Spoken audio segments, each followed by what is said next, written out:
Welcome back to Detroit Next. I'm here with candidate Joel Haashiim. Thanks for joining the show. Thank you for having me. Of course. So, first question, and I know you've already talked to my colleague Malachi Barrett about this when you decided to run for mayor, but just tell me a little bit about what makes you uniquely qualified to deal with some of the financial hardship that the city might face in the next mayor administration. First of all, you're talking 54 years of domestic and international business. Then you're talking about the ability to bring uh, international companies and domestic companies into Detroit to do business. That's job creation.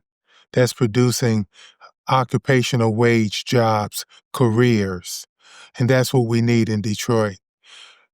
Then I have 23 years of building concept experience where we learn how to mass produce housing and buildings utilizing different types of concepts to not compromise the quality, but reduce the costs. So just that, Detroit needs all three of those skill sets to bring in what we need in Detroit. So you talked about the job creation part. There's been programs to do workforce development here. There have been people that say, if we do a development, we're going to hire this many Detroiters. What's been missing so far that you think you're going to be able to bring to actually add the jobs that we need? Well, first of all, the existing companies clearly have broken their word and they have signed a CBO. Community benefit ordinance. Right. And so we need a true benefits agreement that's enforceable in court. So because they used a weak CBO, the corporations and the rich have utilized that to get tax abatements 30 and 35 years. And don't forget, these same companies are financed through Detroit taxpayers in the infrastructure and even in the startup. So almost every tax abatement Detroit has given, it is the taxpayers' money, and the taxpayers get absolutely nothing out of it. And that's why I like to say 000 when you talk about a CBO. It's not for the people. And that's what they want to keep. And for the other candidates to continue to talk about a CBO, what they're really saying to Detroit residents is, hey, we're not going to change the game here. We're not going to do what's right for the people, the residents in the city of Detroit. We're not even going to do what's best for our children and our grandchildren because they are affected adversely through the education, libraries, etc., infrastructure, the quality of life of Detroit residents, including our children, is at stake here. So you talked about bringing businesses in domestically and international businesses. Have you already identified some business partners that you might want to bring in? Absolutely, yes, sir. In fact, it's been long-standing with me where we already had people who wanted to invest. Over 10 years ago, I had a Chinese company want to come in with a computer chip manufacturing, and they wanted to train Detroit residents. I also had people coming from the Middle East that flew in, met with the governor, the blah, blah, blah, and the Wayne County execs, et cetera, and the corporate heads. And they wanted to invest only in Detroit. However, they got steered into uh, uh, the airport scenario for investment in some other areas. And they were really upset about that. We have to understand that there are people around the world who want to come to Detroit to do business. They love Detroit. They love the music that came out of Detroit. They like the ingenuity that came out of Detroit, primarily out of our community. And I just like to add one quick thing to that. A lot of people don't understand the plantational Willie Lynch syndrome. It's been practiced in Detroit. People say, oh, no, you crazy. No. What you have to understand is in cities and towns, traditionally, when you had a population that was at the bottom end of the economic ladder, What the rich and the corporations would do, they wouldn't allow anything to come into your community that was going to pay an occupational wage. Their primary concern was that they would keep a labor force where they could continue to pay low wages. So this is historical happening in this country and very historical in Detroit. And so when we look at why Detroit communities 75% plus own nothing, have no empowerment economically, no, yeah, we have votes, but we don't have political empowerment. Why are our schools at 170 at the national average? Why? Because when Stevie Wonder, Michael Jackson wanted to put a theme park here, oh, who gave them the no? When Don Barton wanted a casino, who gave them the no? When Magic Johnson wanted to do 3 or 4 projects here, who gave him the no? When Pop Winans wanted to do some projects, when Bishop Bonner wanted to build a subdivision, when I wanted to build a subdivision in my neighborhood that I grew up, to date only have a few new homes. Who is giving us the no? The corporations and the rich people. And that's why we're in the condition that we're in. To date, we don't have little to no Black empowerment economically. And we've been getting to know when our community always say, oh, when they get rich, they never come back. Well, they tried to come back.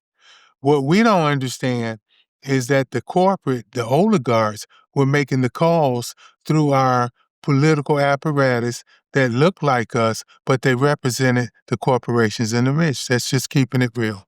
So it's one thing to understand these mechanisms and to understand the unfair treatment, specifically of Black Detroiters.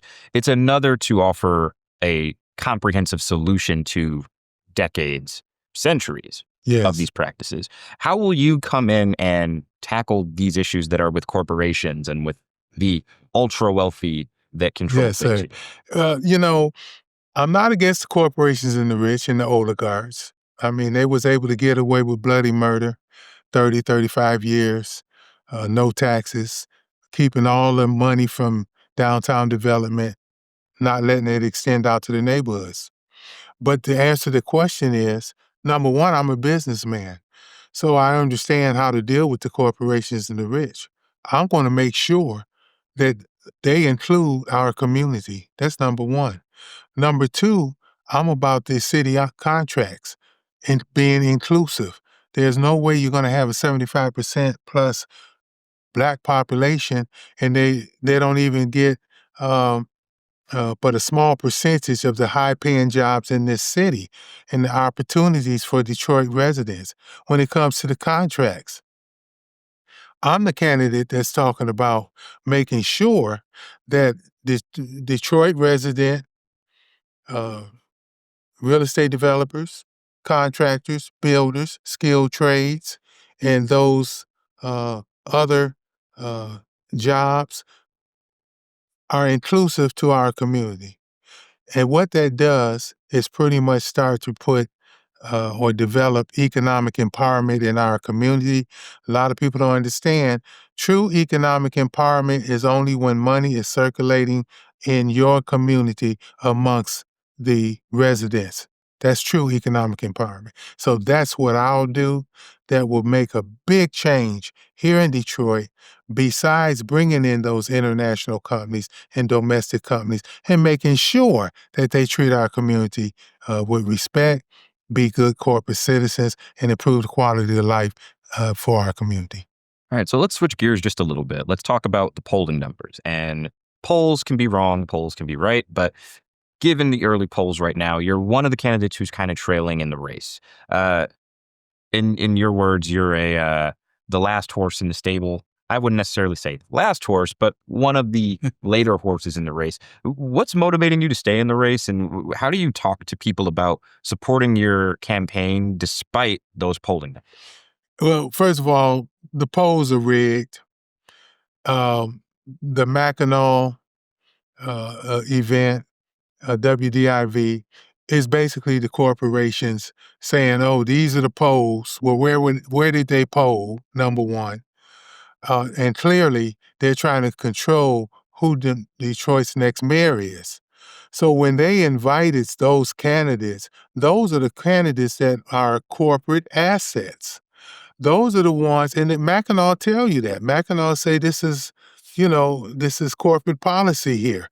This is for the industries and the companies that want to choose your next mayor, people. And the only way you're going to change that is by getting up and voting and understanding that they're limiting your choices because they don't want to see me because I'm the one talking about putting money in our pockets here in the community. I'm about taking Detroit City assets and making sure it improves the quality of life for the residents of the city. Not just make the rich richer, but actually extend an opportunity for our children and grandchildren to have a good financial future here in the city of Detroit. And that's not happening as long as we don't vote for someone who is going to be pro-resident. So let's talk about voting, right? Voter apathy is a thing that we hear about in a lot of city elections, 2021, 2020, and 2017 being no different. How do you plan to fight through that? How have you been talking to people about engaging them on the civic process? You know, most of our young people, we probably have about 100,000 people, youth that live in Detroit, and they're not voting because they're turned off about what they see. And so when you talk about a democracy, just the fact that you don't hear all the candidates get the opportunity to share their platform lets you know that there's a control mechanism by the corporations and the rich and the mainstream media to make sure that the people do not become familiar with those candidates that are speaking about benefiting the people. So you're looking at control.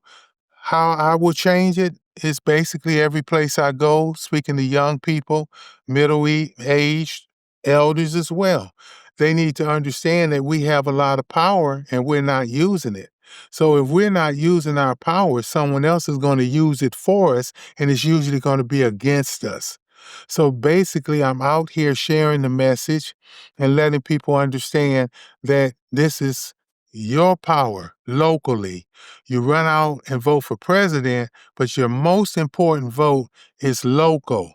Take control of your city assets, to take control of your community, and you must vote on the local issues for the local candidates, and you must do your homework and check out all of the candidates to see what it is they have to offer. And so that's the message I put out there so that people will get involved, understand that if they don't vote, somebody else is going to use that power against you. And that's what's been happening in Detroit in the last 50 years. So if you're going to advocate, you're going to march, you're going to beg, you don't have to do that. Do your homework, find the candidates that's going to do right by your community, improve your quality of life, and then vote for that candidate. Yeah, from the forums I've seen you in, the ones that you have been invited to, and different articles I've read about you, you really lean on the idea of being pro Detroiters, particularly people who've been here and stuck through very difficult times and economic situations. My question is, what about attracting new people here? How do you balance the desires of people who are not here yet with the people who have been here and stuck out these hard times? It's You not know, an easy balance, I'm sure, but yes, sir. I'm a legacy Detroiter. I want to bring back the spirit of Detroit. And so I'm not against people coming here. That's not the issue. The issue is that the legacy Detroiters and the people who stuck it out, who've been beat down, overcharged, overtax assessed, including the Detroiters that were forced out of our city due to a predatory government. Yes, your own government from the land bank, city of Detroit, Wayne County and state have, and the political apparatus across the board with the corporate apparatus have worked together for gentrification, people, and that's what has happened. And so to answer your question in a short way is I'm not going to forget the Detroit residents. I'm going to bring in people because I'm bringing in industry. So, in order to bring people out of the poverty into the middle class, we have to begin to prepare them for the future, for the jobs that's coming in. Uh, coronary economy, focusing on the sector that's going to actually bring in these new 21st century jobs is great. Housing is a big issue. And of course, we have a plan for housing. I'll pretty much wait till you ask me about the housing, but we've got to be able to bring people into the city. You have to have reasonable price housing. The option to buy must be there, as well as reasonable rents. All right, let's talk about housing since you brought it up first. The Detroit Land Bank Authority is something that I know you have spoken about publicly. What are your thoughts on the land bank? Is it something that can be fixed or is it something that needs to be completely done away with? I think it should be completely done away with because of the history of it and how they have caused so much trouble for Detroit residents, not only being responsible for participating with the gentrification, but also denying people an opportunity. Take the uh, what is on Claremont there, the Herman Kiefer deal.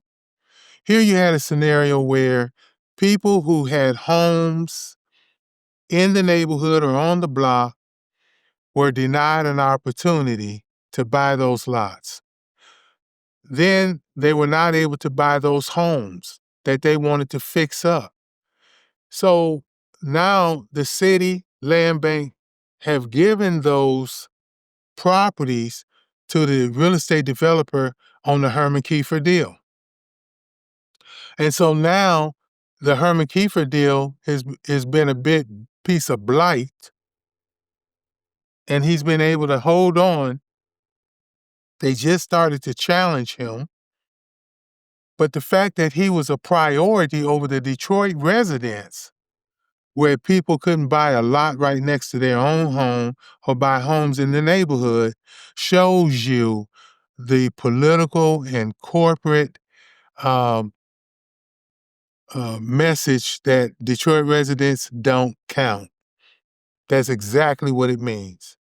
And until we get into reality and understand that we are not first class citizens in our own city, we need to change that, people. So I've heard you talk recently about Detroiters needing to be self-sufficient when it comes to solving our financial issues, specifically the retiree pension obligations that are upcoming. We're not going to have the federal funds that the Duggan administration had to lean on. But what about your relationship with Lansing? What are your conversations with state lawmakers like? What kind of opportunities do you see to work with our state partners to kind of assist Detroit in becoming self-sufficient? I'll definitely work with our Lansing partners, our legislative body. But as mayor, the first thing I'm going to say is you all never took serious our high insurance rates on our cars and our homes. You never solved any of our problems here in the city of Detroit, and you had the legislative power to do so. So now we have a right to solve our own problem. We have the right to self-determination as a city. And so, yes, I want to work with you, but at the same time, I need to call you out for the dysfunction you have shown and disrespect for the city of Detroit. Largest city in Michigan, no mental health,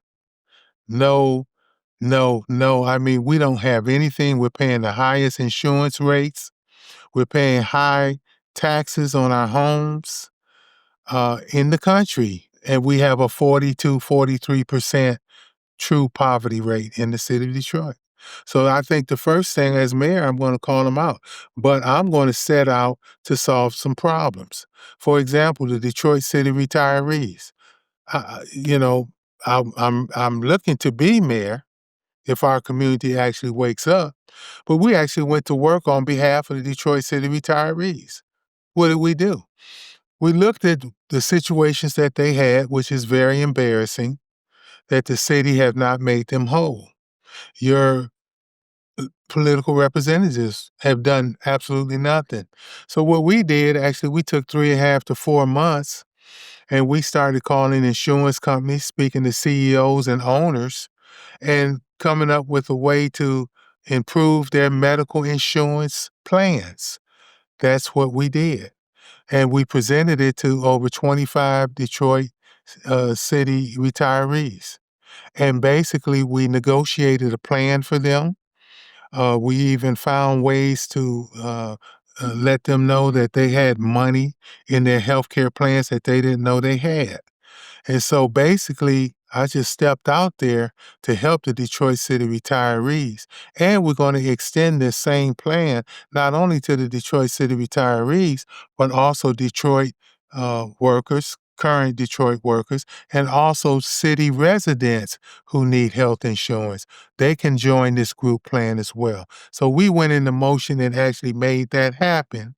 And we hadn't talked about it enough because most of the forms, nobody's ever stepped out there to help the Detroit City retirees. And at the same time that the city of Detroit was bragging that they had a surplus budget, that was on the back of the Detroit City retirees because they never made them whole. All right. I just have one last question for you. Only Uh, one? Yep, only one. I know we have a limited amount of time, but obviously we'll be able to follow up later. I know I'm long-winded too. That's okay. I feel Yes, like sir. people deserve to hear what you got to say. And my last question is actually about property tax overassessment. You just talked about making Detroiters whole. There's been this idea from the current law department that we can't pay that money back to Detroiters. There are people arguing that you can't pay reparations to Detroiters. What do you think about solutions to actually doing that? We know that you stand on business when it comes to wanting to do that. How do you see any mechanisms by which you can actually make Detroiters whole? Absolutely. First and foremost, Detroit is, I guess they just keep feeding us bologna. Bologna is a bunch of mixed meat. You're getting a bunch of mixed bologna people. The first thing we would do as mayor of the city of Detroit is I call for forensic audit slash for financial audit. We have hundreds of millions of dollars missing out of Detroit city budgets. Nobody has called for an audit. Well, two other candidates now. However, I'm the first. And so we're going to cut the fat out of Detroit city budgets and bring them to a zero balance. That means that department operates based on need, feasibility assessment, and so now the taxpayer gets the most for their money. Also, this is why I speak about bringing revenue to the city treasury. We have a host of great plans that will actually bring money into the city treasury. So when we bring money into the city treasury, now we're in a situation where we can actually address the overtax assessment. And people, let me say, they just admitted to 600 million. When an audit is really done, we're going to find out. I'm almost certain it's going to be about $1 to $1.5 billion overtax assessment that has happened to Detroit residents. Also, we have so many other plans to bring in revenue into our city budget. And maybe if I get another opportunity, I can outline it.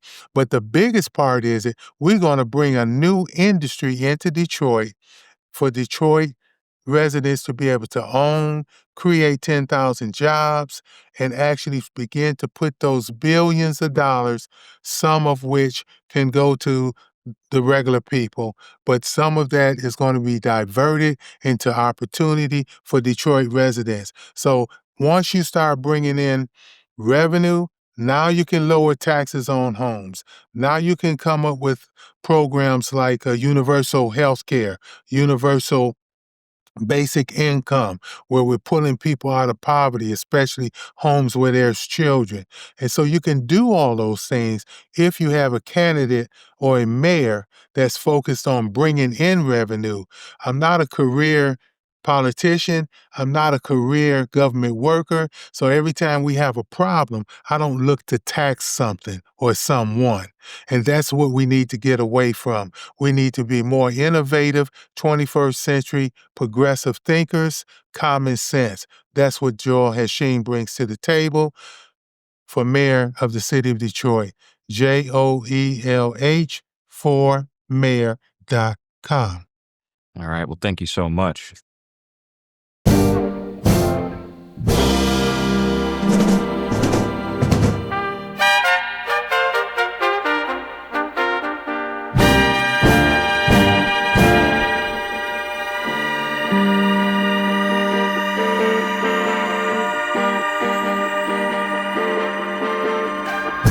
Detroit Next is a community-led project from Bridge Detroit and Detroit is Different, which means that we can't do this work without you. We need your support. If you have a question or a comment and want to participate in this process throughout the year, give us a call. We have a phone line set up at 313-284-6407. Leave us a message and we'll play it on the podcast. If you like what we're doing, head to BridgeDetroit.com and subscribe to our newsletters. All of that content, again, is free, no paywalls for anybody. We're trying to make this as accessible as possible. Head to our YouTube channel to get full episodes and interviews along with extra content throughout the year. You can also find the audio version of this podcast on Spotify, Apple Podcasts, iHeartRadio, Amazon Music, and DetroitNext.podbean.com. We're going to be doing this all year long, so stay with us. Follow Bridge Detroit and Detroit is Different on your favorite social media platforms and take this ride with us. Thanks.